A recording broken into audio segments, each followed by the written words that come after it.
Shalom, saat ini kami kelompok 2 akan membahas materi mengenai metode penelitian kualitatif yang dimana ada beberapa poin yang harus dibahas. Dan pada saat ini kita akan masuk materi yang pertama, yaitu tentang jenis dan pendekatan penelitian kualitatif. Yang pertama kita masuk dalam jenis penelitian. Di situ ada yang pertama ada dasar basic, di mana mencari pengetahuan baru tanpa tujuan praktis yang langsung.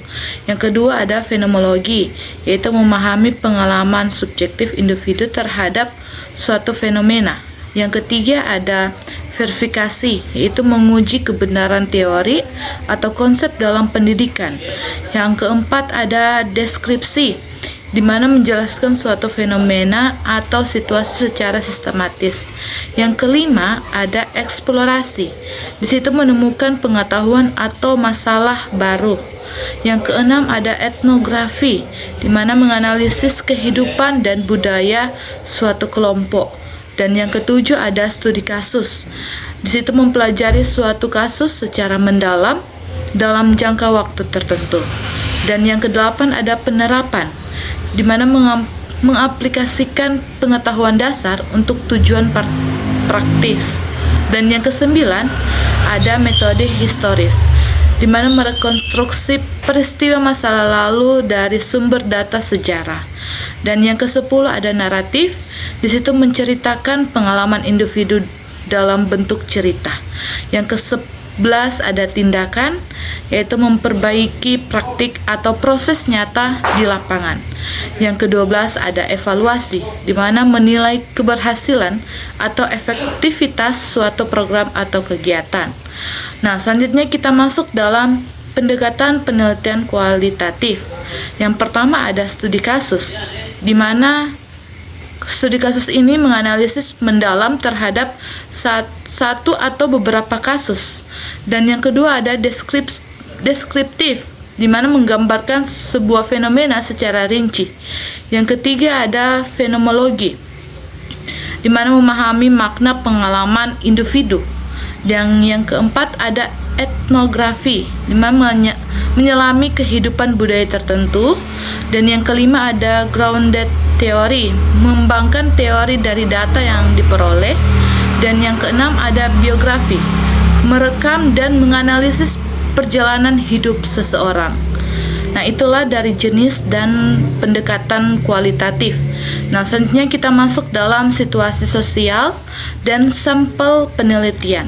Yang pertama kita masuk dalam situasi sosial, di mana lingkungan atau konteks sosial tempat terjadinya interaksi yang diteliti. Contohnya, kehidupan di pemukiman kumuh Jakarta, yaitu pengaruh media sosial pada remaja, tradisi gotong royong di desa.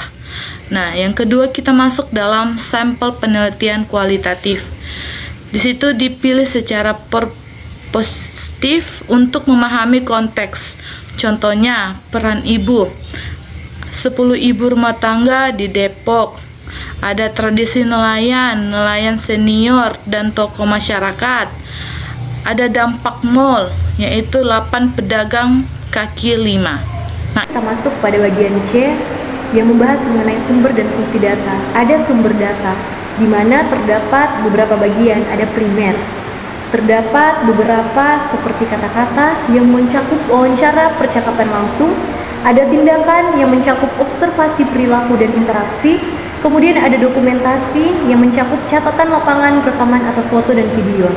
Kemudian yang kedua tuh ada sekunder yang bersifat akademis. Ada buku, jurnal, artikel, dokumentasi resmi dan pribadi. Itu ada arsip, surat, catatan, dan ada data visual yang seperti grafik, tabel, foto. Kemudian kita masuk pada fungsi data, di mana pertama memahami fenomena secara mendalam.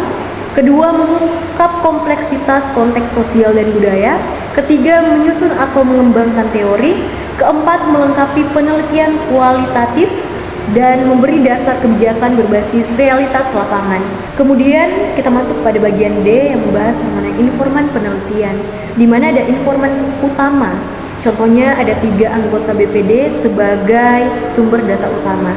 Kemudian ada informan kunci. kami mengambil itu ada kepala desa, mence memahami isu secara menyeluruh. Kemudian yang ketiga itu ada informan tambahan. Jadi contohnya ada 6 orang, sekretaris desa, perangkat desa, ketua, tokoh agama, tokoh masyarakat, maupun koordinator untuk melengkapi data tersebut. Jadi itu dia bagian C dan bagian D yang saya bahas. Saat ini saya akan menjelaskan tentang instrumen penelitian, di mana teman-teman instrumen penelitian adalah instrumen utama yang terlibat langsung dalam pengumpulan data melalui observasi atau wawancara. Ada instrumen pendukung, yang pertama itu observasi, di mana teman-teman teknik mengamati langsung perilaku dan situasi untuk memahami makna di baliknya. Yang kedua, kuesioner, daftar pertanyaan tertulis yang diisi oleh respon untuk mengumpulkan data. Dan yang ketiga, wawancara, di mana teman-teman wawancara ini ada tanya jawab langsung antar peneliti dan respon untuk guna menggali informasi secara mendalam. Yang keempat, dokumen, di mana sumber data tertulis atau visual secara catatan, arsip, dan foto yang merekam peristiwa masa lalu.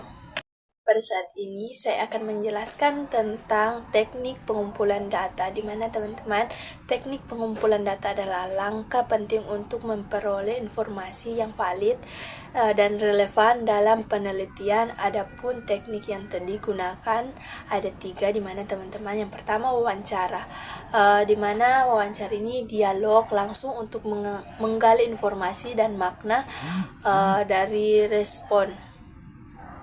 Yang kedua, observasi, di mana pengamatan terhadap perilaku dan situasi secara langsung. Dan yang ketiga atau yang terakhir, dokumentasi, di mana pengumpulan data dari dokumen seperti catatan, arsip foto, atau laporan kegiatan. Baik, kita masuk pada pembahasan selanjutnya, yaitu teknik analisis data. Teknik analisis data kualitatif digunakan untuk mengelola dan menafsirkan data non-numerik seperti kata, gambar, atau simbol. Menurut Sugiono, teknik ini berdasarkan filsafat post-positivisme dan dilakukan dalam kondisi alami dengan peneliti sebagai instrumen utama. Data dikumpulkan melalui triangulasi dan dianalisis secara induktif untuk menemukan makna dan pola. Metode ini lebih fleksibel dibandingkan kuantitatif karena tidak bergantung pada statistik. Kemudian yang selanjutnya ada teknik pemeriksaan keabsahan data.